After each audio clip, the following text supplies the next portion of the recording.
20세기 동양의 성자 가가와 도요히코.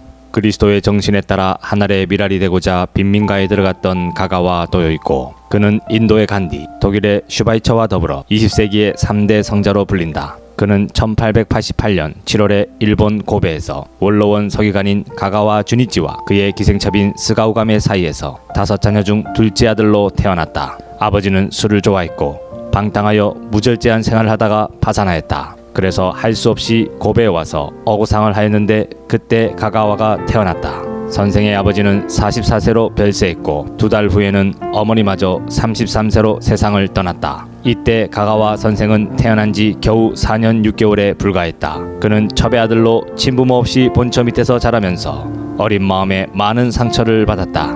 1900년 도쿠시마 중학교에 입학하여 기숙사에 들어갔지만 형의 방탕한 생활로 가가와 집안은 완전히 파산하게 되었고 이에 선생은 부유한 생활을 하는 숙부 밑에서 지내게 되었다. 1902년에 가가와 선생은 영어를 배우기 위해 로곤이라는 미국 선교사가 관리하고 있는 교회에 나갔다가 야마스 선교사를 만나게 되었다. 그리고 영어를 배우는 데는 영어 성경 말씀을 외우는 것이 가장 좋은 방법이라고 일러준 야마스의 말대로 성구를 영어로 외웠다. 그리고 그때까지 그를 강하게 사로잡고 있었던 다윈의 진화론을 머리에서 씻어버리고 하나님을 믿기로 결심하였다. 가가와 선생은 성장하면서 차츰 방탕한 아버지와 기생인 어머니의 방탕한 피가 자신에게도 흐르고 있음이 틀림없으니 그 전처를 답습하지 않으려고 늘 기도하였고 암울한 분위기에서 헤어나기 위해 몸부림쳤다. 숙부 모리로쿠베는 재산이 꽤 있었으나 이상하게도 예수교라면 질색을 하였다. 그러나 숙부 가족의 박대 속에서도 집에서 쫓겨날 것을 각오하고 1904년 2월 야마스 선교사로부터 세례를 받았다. 가가와 선생의 그리스도인으로서의 생활은 이때부터 본격적으로 시작되었다.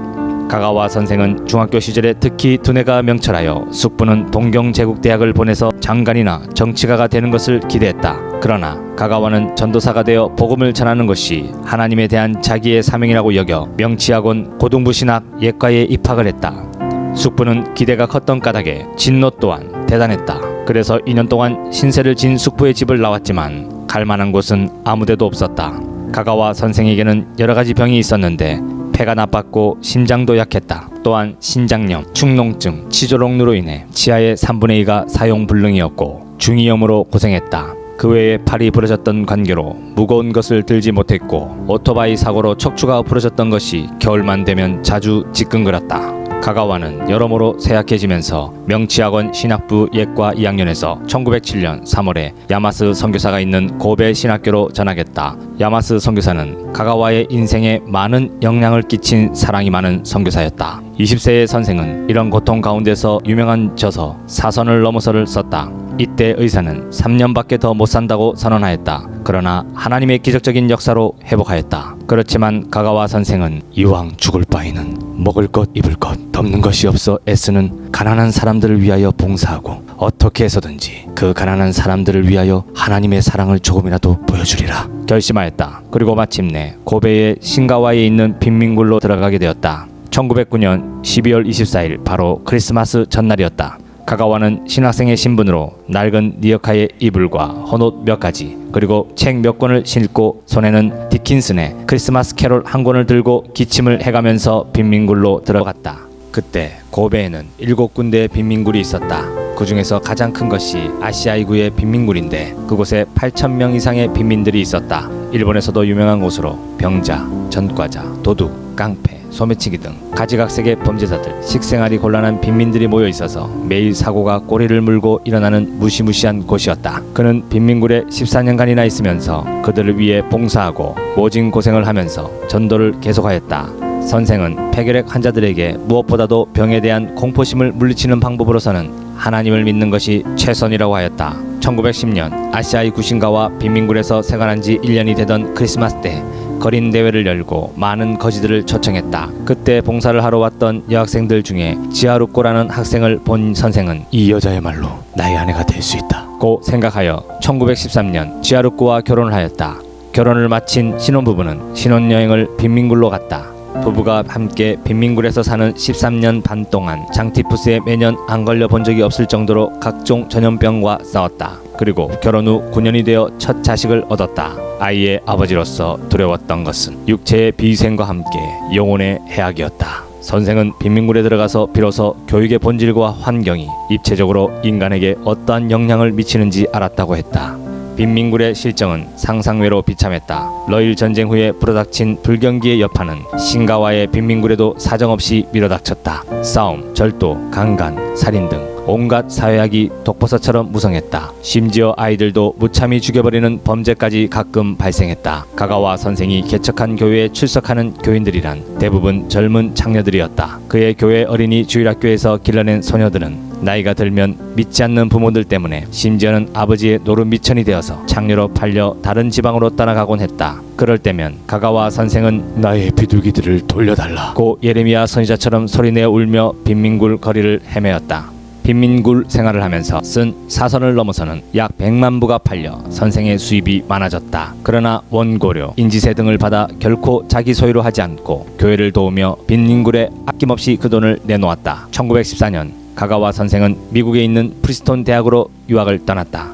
화려한 도시 생활을 하면서도 그의 머리는 신가와의 빈민굴로 가득 차 있었다. 미국 친구들은 미국에서 살든지 일본의 화려한 도회지에서 복사일을 하라고 권했지만 한마디로 거절해버렸다. 그는 일생 빈민굴에서 보내고 거기서 죽을 작정이었다. 1917년 5월 가가와는 미국 유학을 끝내고 다시 신가와 빈민굴로 들어갔다. 가가와 선생은 빈민들과 일생을 함께하면서 그들의 권리와 이익을 위하여 희생적으로 봉사했다. 선생에게는 폐결핵 이외에 축농증, 도라홈, 이조롱루, 심장, 신장, 척추까지 병들어 있었다. 특히 눈은 도라홈으로 실명의 단계까지 와 있었다. 가가와 도요이코는 일본의 죄를 무섭게 공격했다. 그리고 일본 그리스도교인들이 죄를 뉘우쳐야 한다고 강조하였다. 이와 같은 일을 하기 전에 먼저 그는 자신이 죄인임을 고백하고 밤새워 기도하며 죄를 청산했다. 1929년 동경에서 하나님의 나라 운동을 결성하고 교파를 초월하여 전국적인 전도운동을 벌였다. 그 목적은 오직 일본에 하나님의 사랑이 충만한 나라를 건설하기 위함이었다. 오늘날 일본은 곳곳에서 절망의 소리를 듣게 된다. 그러나 우리들의 위에는 은총이 넘치는 하나님이 계시다. 하나님 우리에게 절망하지 말라. 너에게 또 하나의 길이 있다고 외치고 계시다. 가가와는 일본 사회에 번져가는 죄악을 보며 이 죄악을 물리치기 위해서는 그리스도인이 더 많아야 한다고 생각했다. 당시 일본의 교인 수는 16만 명이었다. 순회 전도자가 된 그는 100만 명을 개종시키기라는 목표를 세웠다. 가가와는 먼저 기도운동을 시작했는데 이는 기도운동 없이는 절대로 성공할 수 없음을 지난날 몸소 체험했기 때문이었다. 그는 전국 방방곡곡을 누비면서 놀랍게도 1년 동안에 635차례의 집회를 인도했다. 하나님 나라 운동은 1929년 11월부터 1932년 11월까지 3년간에 걸쳐 진행되었다. 여기에 그는 모든 정력을 다 쏟아 진행시켰는데 일본 기독교 역사상 가장 성공적인 전도활동으로 인정되고 있다. 그때 청중이 도합 86만, 그중에 4만 5천 명이 구도적인 신앙을 결단했다고 전해졌다. 1931년부터 1937년까지 계속된 만주사변, 상해사변, 중일전쟁으로 일본의 국내 사정은 매우 험악해졌다. 제국주의자들은 일본이 세계를 지배해야 한다고 떠들어댔으나 가가와는 전쟁을 반대했다. 그는 미국으로 건너가 미국의 정부 지도자들을 찾아다니며 전쟁을 종식시켜야 된다고 호소했지만 끝내 태평양 전쟁은 터지고야 말았다. 전 세계는 무서운 전쟁을 겪었다. 일본은 그 피해가 더 심했다. 가가와는 전 생애를 걸쳐 군국주의 하에서 시달리는 일본 민중을 위한 사회사업과 노동운동, 농민운동에 몸바쳤다. 또한 모든 일본인들이 하나님을 향한 믿음이 바로 서기를 원했고 가난한 자와 약한 자를 사랑하기를 원했다. 일본 신가와의 빈민굴에 들어가서 자기의 병든 몸은 돌보지도 않은 채 오직 외롭고 가난한 사람들을 위해 전생애를 바친 그는 그야말로 그리스도의 충직한 일꾼이었다. 70년의 긴 세월을 척박한 일본 땅에 그리스도의 사랑을 전하다 간 사람이었다. 사랑과 눈물로 산 20세기 기독교 투사 가가와 도요이코 선생은 1960년 4월 23일 그의 자택에서 조용히 눈을 감았다.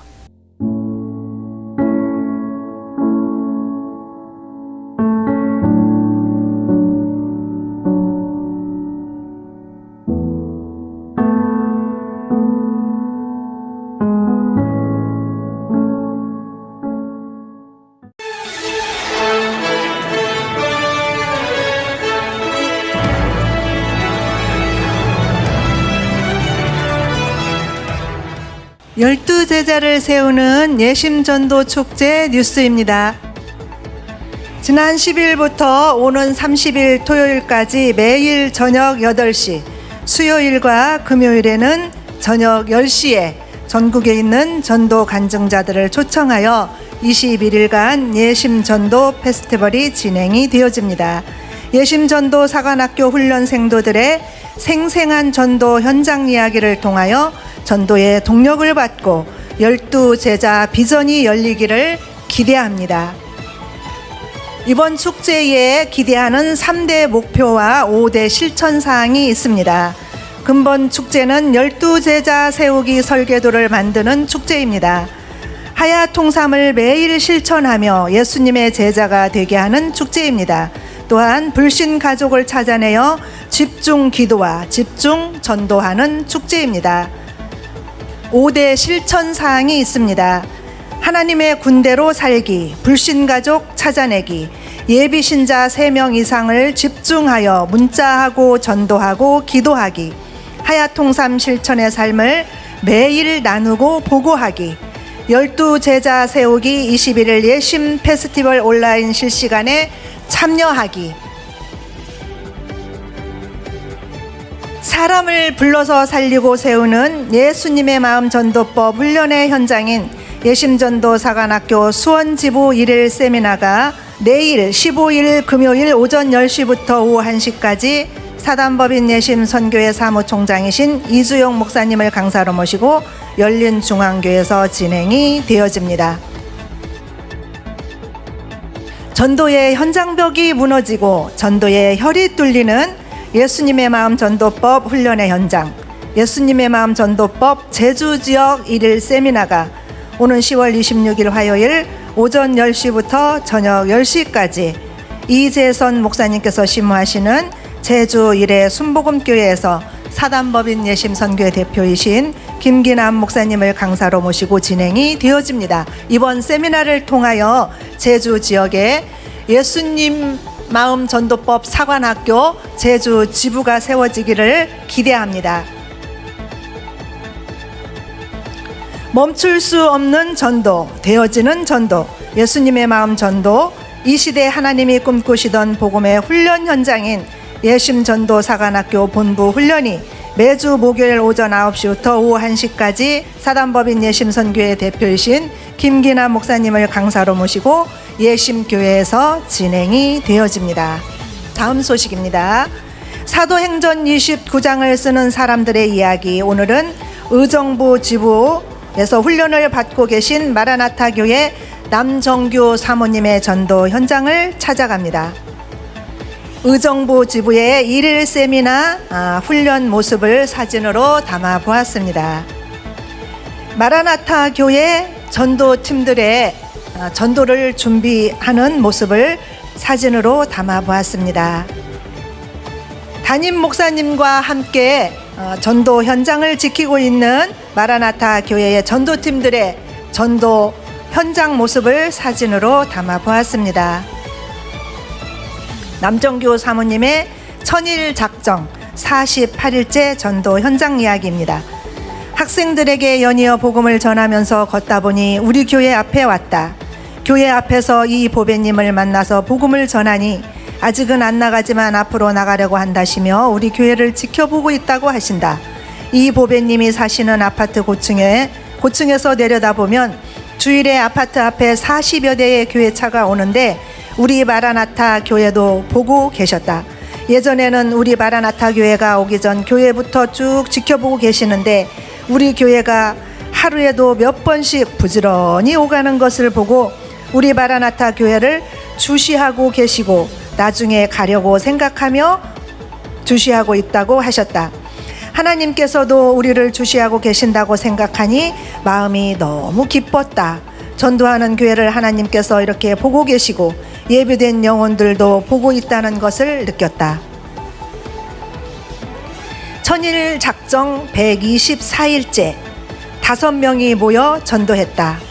혼자 떨어져서 이 사람 저 사람 붙들고 전도하다 길에서 노부부를 만나서 전도했더니 교회 다녔었는데 용현동으로 이사도 오고 코로나로 지금은 쉬고 있는데 아직 함께 가고 싶은 사람을 못 만나서 못 갔다고 교회에 함께 가고 싶다고 하신다. 앉아서 이야기하던 소파가 폐기물 딱지가 붙여져 있는데 댁에 가져가고 싶다고 하셔서 용달도 알아봐드리고 구루마 끄는 분께 부탁도 해보고 그러다가 우리 목사님과 남자 집사님이 차에 들어갈 것 같다고 실어다 드린다 해서 기다리는 동안에 명암 입원 메시지를 전했더니 남편이 암 투병한 이야기를 하신다. 위로해드리고 실어다 드렸다. 내일 주일에 교회에 오신다고 하신다. 쇼파를 싣느라 어머님을 그 자리에 내려드리고 바닥에 잠시 앉아 계시라고 하고 다녀왔는데 어머님이 그새에 앉아있던 곳에서 동네 할머니와 친해져서 이야기를 나누고 계셨다. 그 할머니께 교회에 다니시는지 여쭤보니 시험에 들어 쉬고 있다고 하셔서 KF 덴탈 마스크를 몇 개 드리고 지역 어르신들 떡으로 섬기는데 언제 한번 갖다 드리고 싶다고 했더니 전화번호를 주셨다. 다시 연락드린다고 하고 전도대원들 식사 모임에 갔다. 느낀 점입니다. 송산역에서 전도하다 영혼들을 계속 만나 복음을 전하다 보면 혼자 멀리 이동하게 된다. 함께 나간 전도팀들이 내가 너무 늦게까지 안 나타나 걱정들을 많이 하신다. 전도 활동 영역이 점차로 늘어나고 있음을 느낀다. 마음만큼은 방방곡곡을 복음 전하며 돌아다니고 싶어진다. 발걸음 밟는 곳마다 주의 이름 선포되고 다 주께 돌아오기를 간절히 기도한다. 천일작정 125일째 오전 전도 현장입니다. 예배 전 1층 교회 건물 앞에서 어깨띠를 두르고 안내를 서며 인사전도하고 마스크를 나눠주며 전도하는데 남자분이 걸어오는 것이 보였다. 다가가서 마스크를 드리고 교회 다니시는지 물어보니 안 다닌다고 하시며 피하고 아이스크림 가게로 들어가신다. 따라 들어가니 아이스크림을 하나 사들고서 멋쩍은 듯이 나에게도 먹을 거냐고 물으셨다. 선생님 같은 귀한 분들 교회 나오시도록 금식하고 있어서 미안하지만 못 먹는다고 하고 인생 메시지를 전했다. 인생이 내 마음대로 안 되잖아요. 이 한마디 메시지에 본인의 이야기를 다 털어놓았다. 가족들에게도 버림받고 인생에 실패해서 며칠 전 죽으려고 시도했는데 못 죽었다고, 자기의 삶이 너무나 후회스럽다고 하신다. 살아있어 주셔서 너무 감사하다고 말씀드리고 모나미 불펜 사장님 간증을 들려드리고 아직 건강하시고 남은 것이 많다고 위로해드리고 교회에 예배드리러 가시자고 했다. 짧은 고무줄 바지를 입고 이런 모습으로 가도 되느냐고 하셔서 괜찮다고 교회로 모시고 갔다. 순식간에 전도가 되어졌다. 예배 시간 찬양과 메시지가 유 후배님에게 맞춤으로 전해졌다. 하나님께서 하나하나 섭리 가운데 역사하심이 느껴졌다. 마지막에 목사님께서 기도해 주셨다. 저녁 예배에도 오시라고 했더니 오신다고 하셨다. 천일작정 125일째 오후 전도 현장 이야기입니다. 저녁 예배 전에 교회 성도들과 미리 가서 전도했다. 우리 마라나타 교회에 서울에서 오시는 집사님이 KF 덴탈 마스크와 손 소독제를 전도하는 데 쓰라고 가지고 오셨다. 교회가 열심히 전도하다 보니 기존의 성도님들도 몰라보게 변화되었다. 주일 새벽 예배 일부 예배만 참석했던 집사님이 40일 작정 기도도 하시고 11조도 하시고 모든 예배에 참석하시고 이제는 전도 모임에도 참석하신다. 하나님의 하시는 일은 참으로 놀랍다. 느낀 점입니다. 인생에 실패해서 죽고 싶었던 영혼이 전도되어 하나님 앞에 나와서 너무나 기쁘고 감사하다. 전도하다 보니 목사님이 강단에서 설교하시던 말씀들이 적시에 팍팍 떠오르며 전도하는 데 사용하게 되어진다. 전도는 내가 하는 것이 아니라 하나님께서 하시는 것을 보게 된다. 메시지가 있으니 더 당당하게 담대하게 전하게 된다. 내가 담대한 전도자로 훈련되어지는 것에 더욱 중요함을 느끼며 감사한다. 기독유엔을 세우는 사단법인 예심선교의 사역은 영혼을 사랑하고 교회를 사랑하는 소중한 사람들의 기도와 후원으로 운영이 되어집니다. 여러분들의 적극적인 참여 바랍니다. 또한 사단법인 예심선교회가 보다 나은 방향으로 나아가기 위하여 예심 유튜브 방송 시청자들의 소중한 의견을 기다리고 있습니다. 지금까지 12제자를 세우는 예심전도 축제뉴스 김은선 목사였습니다.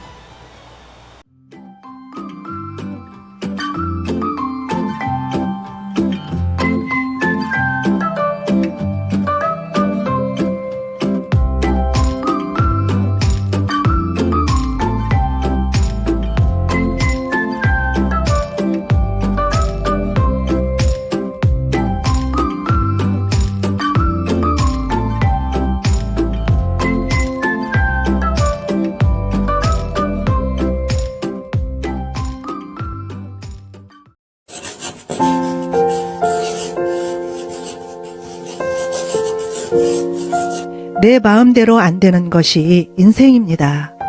태어나는 것도, 사는 것도, 죽는 것도 내 마음대로 안 되는 인생. 도대체 인생은 무엇일까요? 우리는 어디에서 와서 어디로 가는 것일까요? 인생이 죽음으로 끝일까요? 죽음 이후에는 어떻게 되는 것일까요? 우리가 사는 세상에도 길이 있듯이 우리 인생에도 길이 있습니다. 길을 모르는 사람에게는 내비게이션이 필요하듯이 인생길을 모르는 사람에게 하나님께서 인생길 내비게이션인 하나님의 말씀, 성경을 주셨는데 그 성경의 주인공이 바로 예수님이십니다. 결국 인생의 진정한 안내자는 예수님이십니다.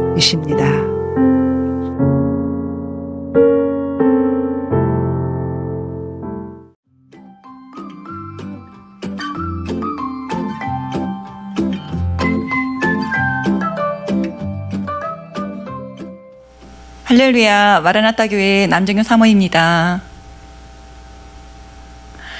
하나님 나라 확장을 위해 복음 전도자로 불러주시고 이 귀한 은혜의 자리에 저를 불러주신 우리 예심 선교회와 또 우리 의정부 지부와 또 처음 저를 예심에 소개해 주신 우리 김경애 사모님과 또 특별히 저와 항상 은혜의 자리에 함께 동행해 주시는 우리 목사님과 사랑하는 우리 교회 성도님들께 감사를 드립니다. 저희가 예심을 처음 하게 된 배경은 안산지부 김경애 사모님께서 저희 시찰의 모임에 오셔가지고 여러 가지 예심 메시지를 전해주시더라고요.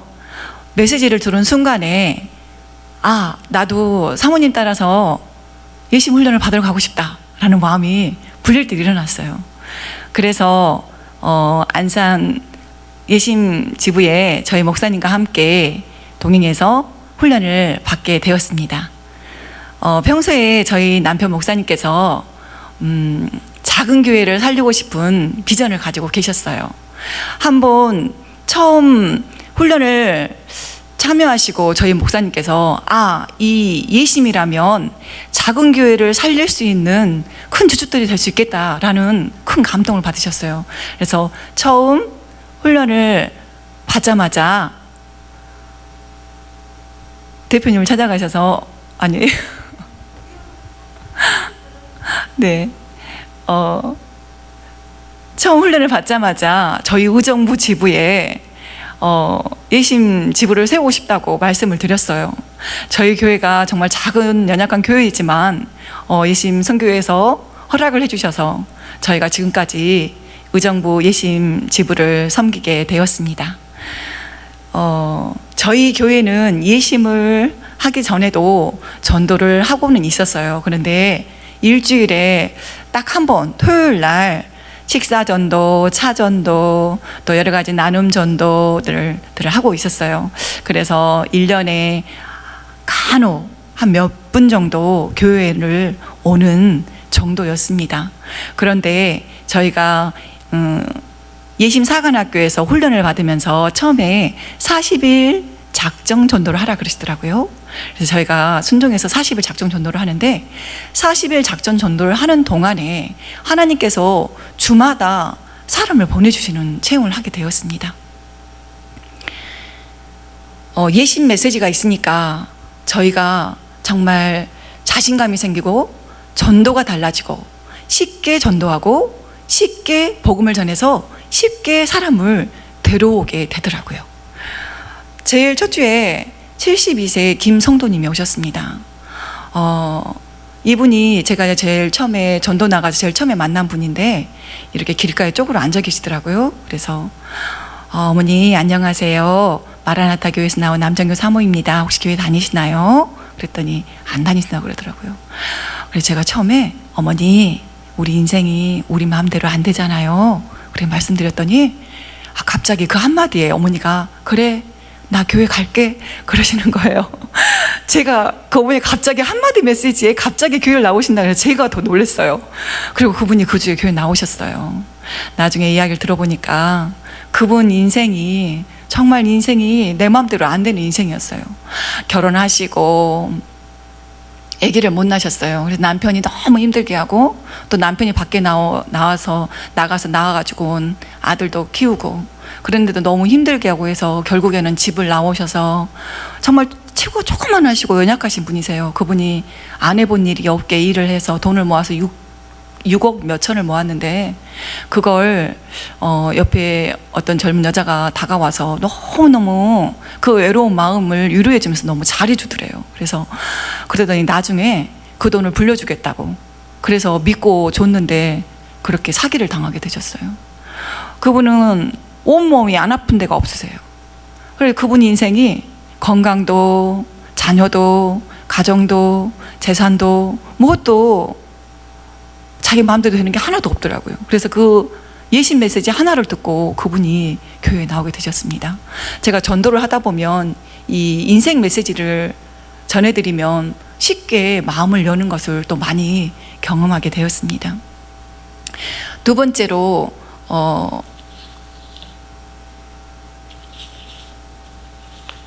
제가 저희 두 번째 주에 또 저희 50세 되신 윤성도님이 교회에 나오셨어요.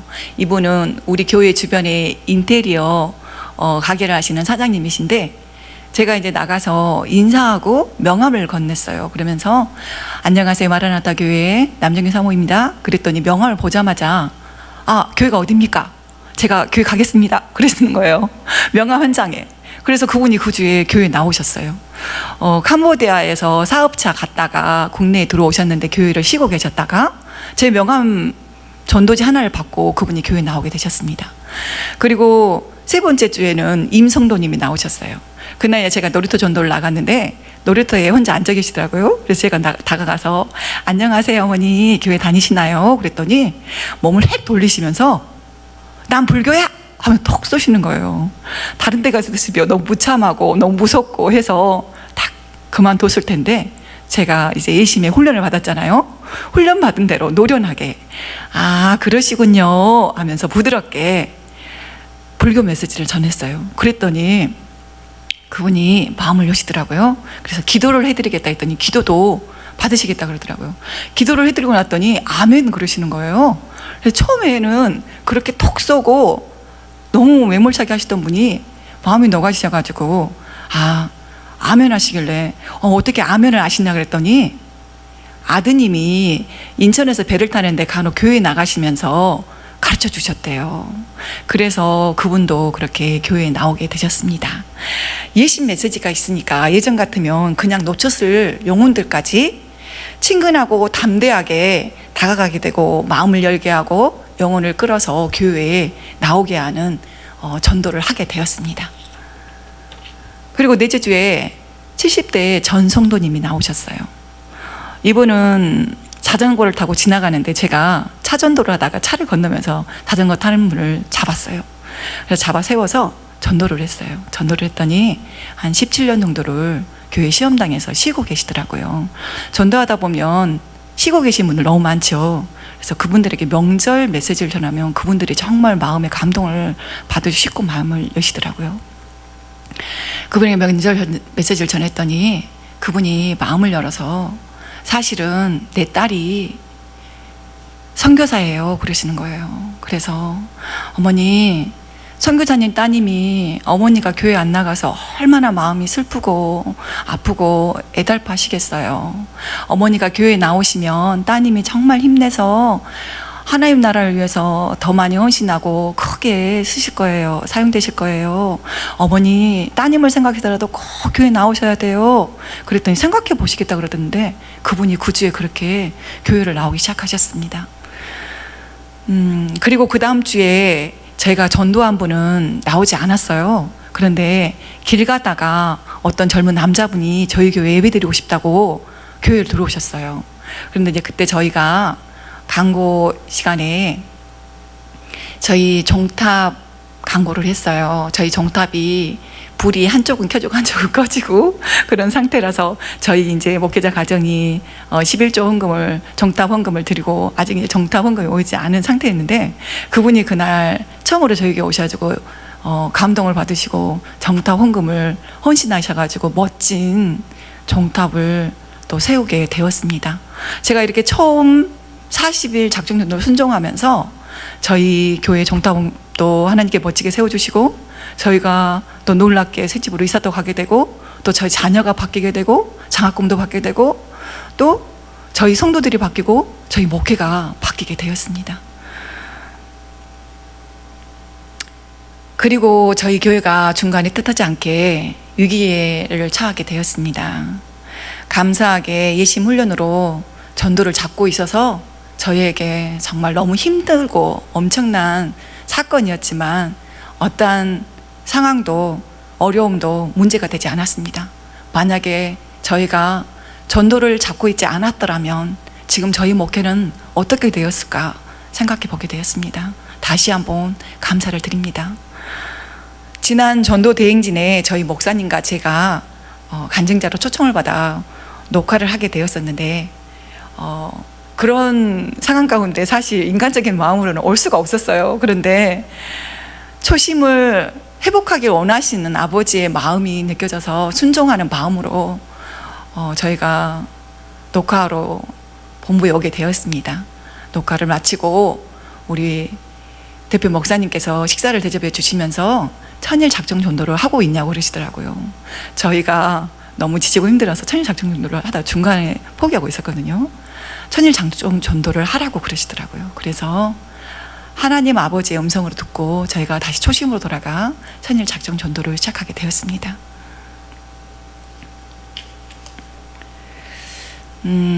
오늘 제 간증의 주제는 강권 전도입니다. 누가복음 14장 23절 말씀에 사람들을 강권하여 데려다가 내 집을 채우라는 말씀과 마태복음 8장 13절 말씀에 내 믿음대로 될지어다 라는 말씀 붙들고 저는 전도하고 있습니다. 강권 전도를 저는 이렇게 합니다. 첫 번째, 저희는 모든 성도가 예배 전에 전도를 나갑니다. 수요일 금요기도에 주일 낮 예배, 주일 저녁 예배 전에 띠를 띠고 전도를 나가는데 짧게 말기 참여를 하고 전도를 나가서 전도를 하고 그날 만난 영혼을 그날 바로 그 예배에 강권해서 데리고 오는 전도를 합니다. 그게 가능하더라고요. 제가 몇 주 전에 주일날 띠를 띠고 정장을 입고 밖에 나가서 안내를 서면서 전도를 하는데 주일 낮에 제 앞에 짧은 반바지를 입고 어떤 남자분이 지나가더라고요. 그래서 그분에게 마스크를 건네드리면서 교회 다니시나요? 그랬더니 저 마스크 많아요 하면서 거절하고 옆에 있는 교회 앞에 있는 아이스크림 가게로 들어가시더라고요. 그래서 제가 하나님 따라갈까요? 말까요? 하다가 그분을 따라 들어갔어요. 들어가서 그분이 아이스크림 브라보콘을 결제를 하는데 잘 이제 못 하시길래 제가 좀 도와드리면서 옆에 서서 기다려서 그랬더니 그분이 저에게 아이스크림 하나 드실래요? 그러더라고요. 그래서 선생님 죄송합니다. 제가 선생님처럼 주일날 교회 나오지 않은 분들을 위해서 금식하면서 기도하느라고 선생님이 권해드리는 아이스크림을 같이 못 먹어서 너무 죄송합니다. 그렇게 말씀을 드리면서 혹시 제가 인생이 자기 마음대로 잘 되지 않지요 라고 인생 메시지를 전했어요. 그랬더니 그분이 한숨을 내쉬면서 네, 인생이 정말 제 마음대로 되지 않습니다 그러는 거예요. 그러면서 이제 아이스크림 나와가지고 아이스크림 가게 앞에 앉아서 당신의 이야기를 하기 시작하시더라고요. 감옥에 갔다 온 지 며칠 안 됐어요. 음주운전으로 몇 번의 사고를 내고 이제는 어떻게 할 수 없는 방법이 없어서 감옥에 갔다 오셨더라고요. 그리고 감옥에 갔다 왔는데 아내도 자녀도 다시는 연락하지 말라고 버림을 받아서 죽고 싶어서 죽을 곳을 찾아갔는데 차마 죽지 못하고 며칠 전에 돌아오셨는데 그날 저를 만나셨어요.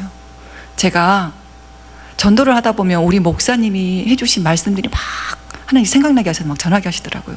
그래서 그날 머나미 사장님 간증도 들려드리고 그분을 위로해드리고 저랑 같이 예배드리러 가자고, 하나님께서 선생님의 인생을 회복해 주실 거다고, 회복해 주시길 원하신다고 강권했어요. 그래서 그분이 본인을 쳐다보면서 제가 옷차림이 이래서 교회 못 가겠다는 거예요. 그래서 단추를 이렇게 밑에까지 끌고 계셨어요. 그래서 단추만 잘 잠그시고 단장하게 하시고 그냥 가시면 되겠습니다. 그리고 저랑 같이 꼭 예배드리러 가요. 그랬더니 그분이 그날 그렇게 교회를 나오셨어요. 그래서 그분이 그렇게 날마다 교회를 나오고 계십니다. 그리고 저희 강권 전도의 두 번째 방법으로는 토요일 날 한 주간 전도했던 영혼들을 강권에서 찾아갑니다. 한 주간 만나서 전화번호를 받고 이름을 받았던 분들을 기도하면서 그날 부침개나 또 과일이나 여러 가지 선물을 준비해가지고 찾아갑니다. 목구멍이 열려야 귓구멍이 열린다 그러죠. 그래서 간단하게 작은 것들을 준비해서 전화를 드려서 제가 맛있는 떡을 성도님과 같이 먹고 싶어서 했는데 제가 지금 찾아가도 될까요? 부침개를 드리고 싶어서 했는데 가도 될까요? 그러면 오라고 하시더라고요. 제가 이제 그 주에 우리 몇 주 전에 나오신 우리 서성도님을 성산역에서 거점 전달을 하다가 만나고 그날 그 주에 토요일 날 부침개를 해서 전화를 드렸어요. 전화를 안 받으시더라고요. 그래서 이분도 마음이 다쳤나 했는데 나중에 기도하다가 또 전화를 드렸어요. 그랬더니 치과 치료를 받다가 전화를 못 받았다고 그러시더라고요. 그래서 제가 부침개를 갖다 드리고 싶은데 가도 될까요? 그랬더니 오시라고 하더라고요. 그래서 집에를 갔어요. 갔는데 재혼한 지 1년 되시는 사모님하고 같이 계시더라고요. 그래서 이제 그 집에 가서 이야기를 나누다 보니까 7년 교회를 다니시다가 7년 교회를 쉬셨어요. 우리 목사님께서 실례지만 어떻게 교회를 쉬게 되셨는지 물어보니까 그분이 너무 어두운 얼굴로 고개를 떨구시면서 집에 우환이 있어서 못 갔습니다 그러시는 거예요. 옆에 아내분이 이야기해 주시더라고요. 젊은 아들이 죽어서 너무 슬프고 그러다가 또 어머니마저 너무 슬퍼하시다가 줄초상이 나서 교회를 가고 싶어도 갈 수가 없었대요. 그래서 그분이 교회를 쉬고 계셨어요. 그분을 제가 정말 뭐라고 위로할 말이 없더라고요. 하나님께서 성도님 너무너무 위로해주고 싶어 하세요. 성도님 너무너무 사랑하시고 너무 기다리세요 하면서 말씀을 드렸어요. 그리고 옆에 있는 부인에게 또 메시지를 전했어요. 그랬더니 이분은 중학교 때 교회를 잠깐 다니다가 서울로 이사를 갔고 할머니가 교회 다니지 말라고 해서 평생 교회를 못 다니고 계셨어요. 두 분 다 66세세요. 이 아내분은 50년 동안 교회를 다니지 않으신 분이세요. 그래서 그분에게 우리 소성도님이 이렇게 큰 아픔을 갖고 계시는데 아내분이 계셔서 우리 성도님 너무너무 행복한 분이시네요. 이렇게 예쁘시고 착하시고 좋은 분이 계셔서. 그런데 우리 사모님이 교회에 우리 성도님을 생각해서 하나님께서 위로해주고 싶어 하시는데 같이 와서 앉아만 주셔도 우리 성도님이 너무너무 위로가 되고 호백이 되실 것 같아요 그랬더니 그분이 생각해 보시겠다고 하더라고요. 그런데 그분이 그 주에 그렇게 해서 두 분이 교회에 나오기 시작하고 지금까지 잘 다니고 계십니다.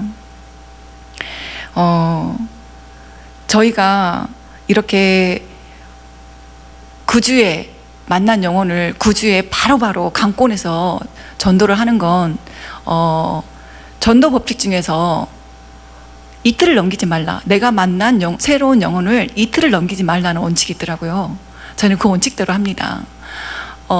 시간이 지나고 나면 그 사람들이 처음에는 전화번호도 주고 마음도 열고 이름도 말해주고 교회에 나오겠다고 했는데 시간이 지나가면 다 나오지 않더라고요. 언제 그랬냐는 듯이 100가지 이유를 들어서 교회에 못 나간다고 이야기를 하더라고요. 그런데 저희가 강권에서 전도를 하고 또 구주에 만난 영혼들을 구주에 찾아가면 그분들이 마음을 열고 구주에 꼭 교회에 나오게 되더라고요. 그래서 저희는 이렇게 강권 전도를 하고 있습니다.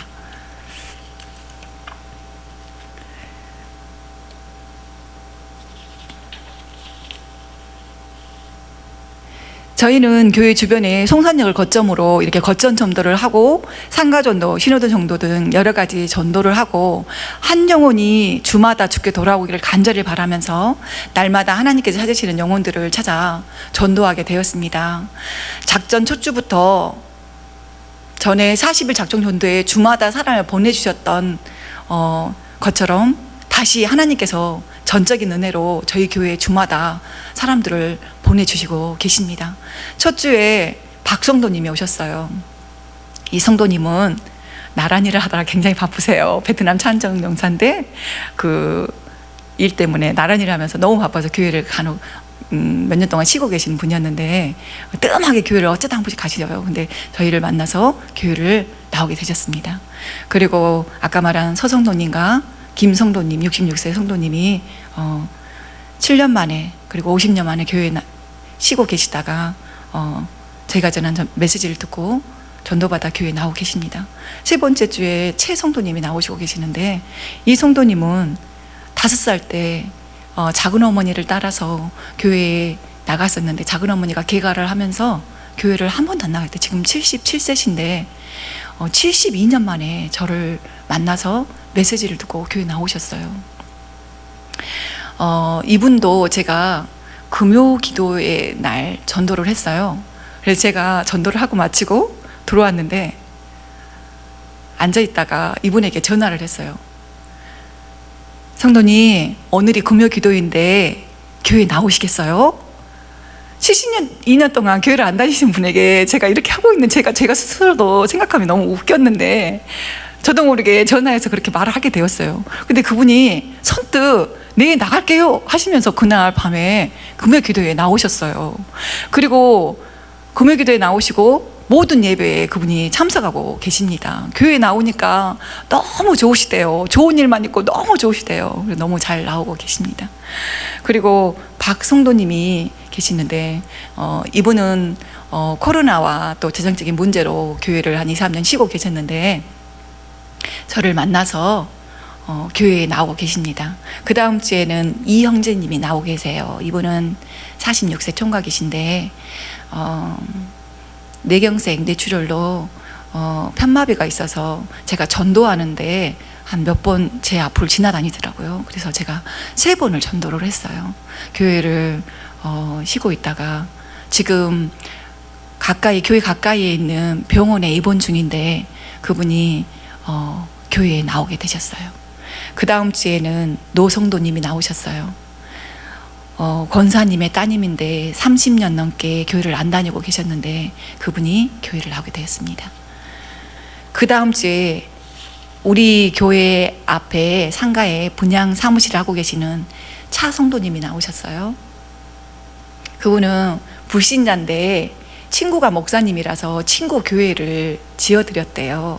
그러면서 교회는 나오지 않으세요. 제가 전도를 열심히 한다고 그분이 나중에 제 교회를 지어줄 수도 있다고 그렇게 말씀하시더라고요. 그래서 재밌게 전도를 하고 있습니다. 그 다음 주에 아까 말씀드렸던 유성도님이 그렇게 하나님의 은혜로 교회에 나오고 계십니다. 교회 주일 예배 10분 전에 5분 동안 전도받아서 그날 교회 나오셔서 그렇게 하나님 자녀가 돼서 예배를 드리고 있습니다. 그 다음 주에 이 성도님이 나오셨어요. 그분은 길 가다가 떨어져 있는 저희 마스크 전도지를 보게 돼가지고 전화를 해서 저랑 1시간 동안 통화를 하고 그 주에 교회를 나오게 되셨어요. 이 밖에도 또 전도하다 만나서 기도하러 오시는 권사님, 또 지인 아름 목사님, 이렇게 또 여러분들이 줄을 지어서 전도를 받고 저희 교회에 나오고 계십니다. 이번 주에는 40년 동안 교회에 다니다가 17년 동안 천주교를 가서 17년 전에 천주교에 가서 천주교를 다니고 계시는 성도님이 계시는데, 그 성도님이 2년 전에 폐암 선고를 받아서 폐암 환자신데 그분을 수요예배 전에 나가서 만났어요. 수요예배 전에 만나서 그분이 이야기를 하시기를, 천주교를 다니고 있는데 천주교에 가서 말씀을 들으니까 구원의 확신이 갈수록 없어지고 있대요. 그래서 제가 성도님 정말 지혜로우시다고, 너무 분별을 잘 하셨다고, 천주교 저희가 많은 성도들을 전도하다 만나지만 그분들이 거의가 다 구원의 확신이 없으시더라고. 성도님은 정말 분별력 있고 지혜로우시다고 제가 칭찬해 드렸어요. 그랬더니 그분이 본인의 이야기를 하시더라고요. 가서 은혜를 못 받으니까 주중에 유명한 목사님 설교를 들으신대요. 그리고 새벽 예배가 없으니까 혼자 예배를 드리고 있대요. 제가 그분께 그랬어요. 성도님, 이렇게 너무 어렵게 구원의 확신도 없이 힘들게 신앙생활 하지 마시고 저희 교회 가서 같이 예배 드려요. 저희 목사님 정말 귀한 구원의 복음 메시지 너무너무 잘 전해주세요. 사실 저희 목사님이 구원의 확신의 말씀을 많이 잘 전해주시는데, 예심에 오셔서 같이 훈련을 받으시면서 더 귀한 예심 메시지까지 다 장착이 되셔서 더 귀한 말씀을 주마다 열심히 준비하셔가지고 전해주시는 거예요. 그래서 제가 더 열심히 또 전도하게 됩니다. 그래서 그날도 제가 박성도님께 강권에서 수요예배 가자 그랬어요. 그래서 그날은 본인이 갑자기 나와서 못 가겠다 그랬어요. 그래서 제가 또 뒷날 새벽 예배 나오셔서 또 강권했어요. 그랬더니 생각해 보시겠다 그러더라고요. 뒷날 새벽에 갔는데 저희보다 먼저 교회에 와 계시는 거예요, 그분이. 그렇게 해서 그분이 새벽마다 나오시고 이번 주일날부터 저희 교회에 그렇게 나오고 계십니다.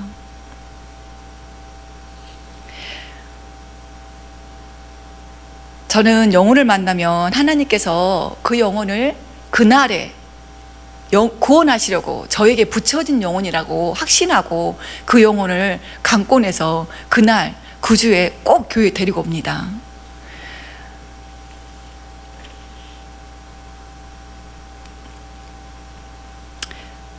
저희는 아까 말씀드린 대로 수요예배, 금요기도회, 주일예배 전에 전도에서 불신자, 방학신자들을 때를 가리지 않고 전도자를 찾으시는 아버지의 마음으로 강권해서 불러 예배드리러 가자고 말씀드려서 전도합니다. 예수님의 간절한 사랑을 전하며 하나님께 함께 가자고 강권합니다. 놀랍게 저희 교회 오신 분들 대부분이 때를 가리지 않는 강권하는 전도에 이끌려서 갑작스럽게 그렇게 교회에 나오셨습니다. 제가 예배 때 뒤에 앉아 있다가 앞에서 앉아 예배 드리시는 갑작스럽게 전도대에서 나온 우리 성도님들을 보고 앉아 있으면서 제 마음에 저분이 어떻게 우리 교회에 나와서 예배 드리고 있지? 하면서 제가 깜짝깜짝 놀라면서 은혜스럽게 예배를 드리고 있습니다. 전도한 분들 중에는 정착해서 잘 나오고 계시는 분들도 계시지만 아직 정착을 못하신 분들도 계세요. 방학기간이 짧은 성도님들은 계속 잘 나오고 계시는데 초신자와 방학기간이 길었던 성도님들은 그야말로 교회 안에 있는 불신자와 같습니다. 이분들을 전도해서 하나님 은혜로 교회에 나오기는 했는데 정착시키는 것이 큰 숙제이고 중요한 저희의 사역이 되었습니다. 저희 목사님은 성도들을 위해 구원의 복음 메시지를 열심히 설교를 잘 준비하셔가지고 설교를 하시고, 저는 예배나 모임마다 음료수나 또 삶은 고구마, 삶은 감자, 삶은 옥수수를 준비하고 아이스크림이나 여러 가지 간식을 준비해서 사랑으로 그분들을 예배로 이끌고 또 교회에 나오게 하고 있습니다. 그리고 불신자와 전도 대상자들에게 한 달에 몇 번씩 떡을 하고 또 컵과일을 하고 또 부침개나 반찬이나 또 여러 가지 선물로 섬기고 또 성경책과 여러 가지 물품을 가지고 준비해서 전도를 하고 있습니다.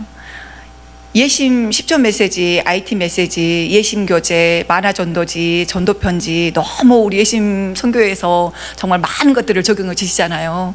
이런 것들로 양육을 하면서 그분들을 정착시킬 수 있도록 또 목회하고 있습니다.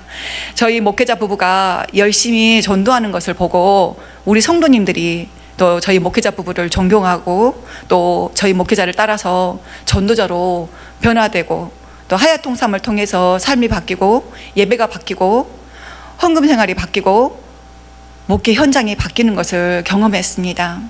저희는 예심을 통해서 행복한 전도자가 되었습니다. 저희 교회에 사실 날마다 전도하러 나오시는 저희 세 분 권사님과 집사님은 굉장히 나이가 많으세요. 그런데 저희와 함께 늘 전도에 동참하고 계세요. 그리고 저희 박 집사님은 마장동에서 일을 하시는데 굉장히 멀잖아요. 저희는 교회가 의정부인데 그분이 이렇게 전도에 동참하시고 하야통삼을 하시면서 굉장히 많이 변화되셨어요. 전에는 사실 바빠서 너무 힘들어서 주일 새벽 일부 예배만 참석하신 분이 지금은 모든 예배에 참석하고 계시고 하야통삼 저희 교회 방에서 열심히 말씀을 나누고 계십니다.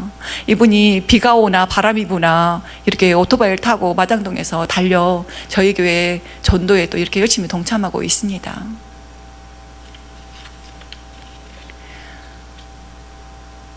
제가 아는 동네 부동산 사장님이 계시는데 그분이 어느 날 이런 말씀을 하시더라고요. 본인이 방을 소개해서 집을 소개시켜준 분들 중에 어느 날 보니까 고독사로 죽어가는 몇 분을 보셨대요. 제가 그분 말씀을 듣고 너무 마음이 먹먹했습니다. 많은 영혼들이 예수님을 알지 못하고 홀로 죽어가고 있습니다.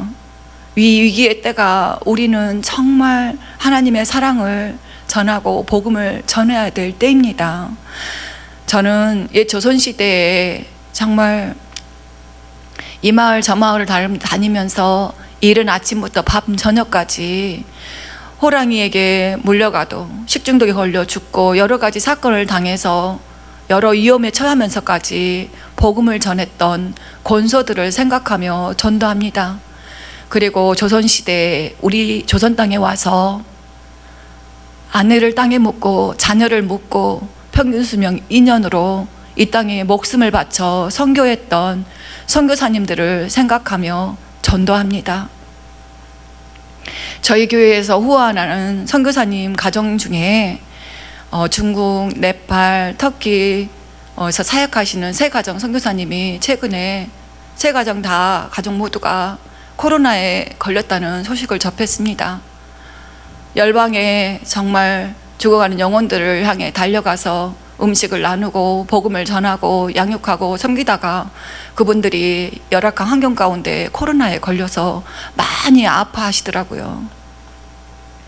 그런데 우리는 이런 분들에 비하면 너무나 좋은 곳에서 이 나라, 이 땅 아직은 마음껏 복음 전할 수 있는 이 나라 대한민국에서 우리는 너무나 편하게 복음 전도할 수 있지 않습니까?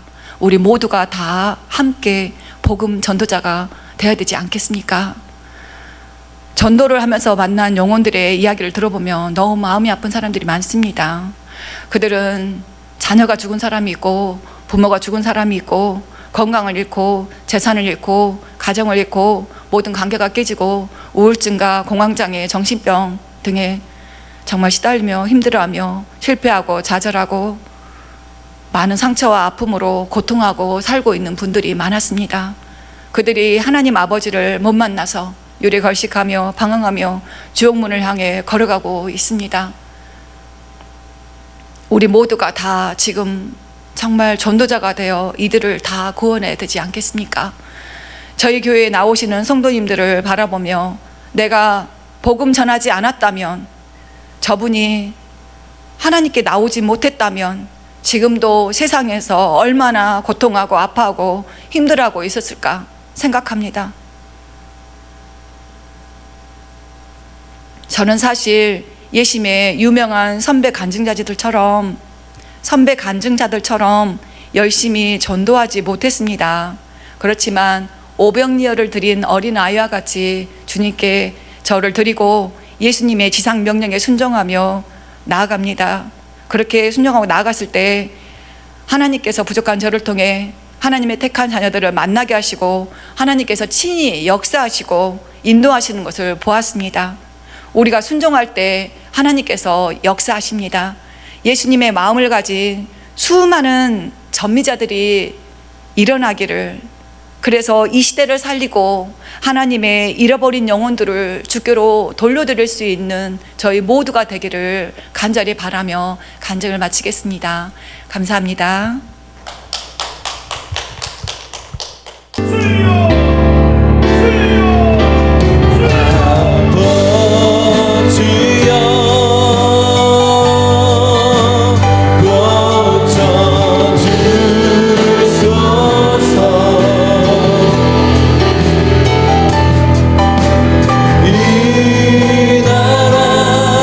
주의 것 되게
확정되어 싸우니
내 뜻